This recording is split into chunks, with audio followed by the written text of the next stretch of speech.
Hello guys! So, welcome back to my YouTube channel. So, syempre, nag-DIY lang po tayo. Gamit natin ito is ANGPAO.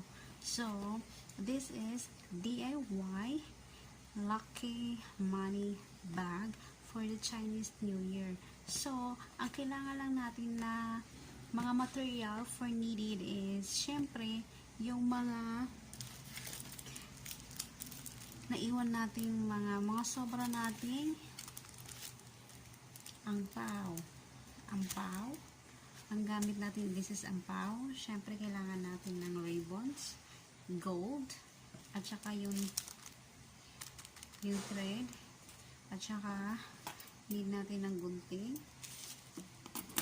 at kailangan natin ng stapler, gunting, yung ribbon, tapos yung thread niya, tsaka ANGPAO, para makagawa tayo ng this one.